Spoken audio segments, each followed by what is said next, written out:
But before we get into the new era of engine, I reckon it's really important we recognise and understand where we've come from, how we arrived there, and where we're going. So the 5-litre V8 supercar engine has been a staple of our Aussie racing diet, right? And here's a couple of current engines right now. Let's drag them out. So this, right here, current spec 888 Commodore engine. Probably going to go straight back into Jamie Whincup or Shane Van Gisbergen's car.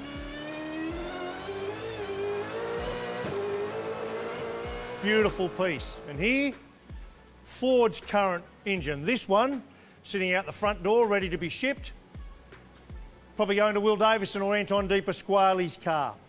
And these particular engines, they've served us very well. You know, we've had the same fundamental set of rules, 5 litre, 7,500 RPM, fuel injection, 8 trumpets, for about 30 years. There's a lot of history in it. It served us perfectly over that period of time. 650 horsepower and 480 foot-pounds of torque from these engines. Highly developed. It's a great success story. They've been shipped all around the world and no one has been able to do it better than our Aussie engine builders.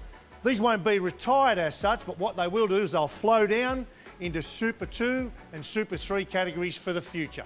So that big horsepower figure, the big robust scream of the V8 is something that drivers all around the world aspire to. They love supercars. The drivers, they want something hard to drive. We're unique here. Our drivers are top class, and it's hard to drive our supercars, and they want it to be like that.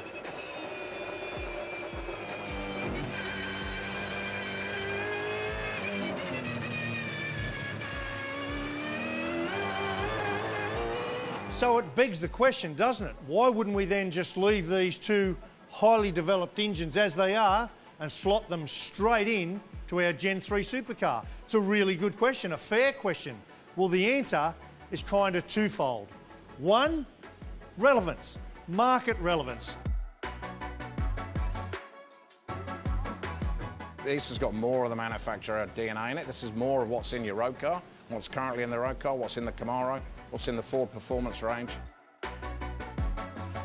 It's bringing us up to date. You know, we've got to move on with our technology, with our racing. Whilst these engines have served us so well, I can assure you these engines as they sit, they have become what we call bespoke, unique to supercar engines. We said we want more OE parts inside the engines because the cost comes from everything being bespoke as we currently are.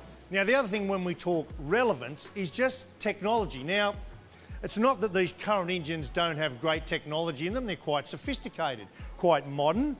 But at the end of the day, newer engines that are relevant to manufacturers also have relevance in terms of modern technology. You know, the electronics, the architecture, the componentry, it's just all a little more contemporary, isn't it? And look, it's not that I'm not trying to reveal these engines, I'm trying to tease them. We'll get to those. I just want to talk about these a little bit more because the second part, first was relevance, the other one is just the cost and we as a category can save a lot of money and spend that money in other important areas because we're spending way too much money on these engines, developing them, redesigning them, keeping them maintained. Teams are still developing engines, they are today. We want to take away the R&D and the need to have 50, 40 people designing things. We want to take that cost away and put it into the car and build a better car that looks good, races well. One of these engines, $120,000 to $160,000 to build new. That'll do about 4,000 Ks. Then they're in for a service or a rebuild, sort of major components, $35,000 to $45,000 for a rebuild. Well, that's got to stop. We've got to keep the lid on costs. It's not a spending war. We've got to move with the times.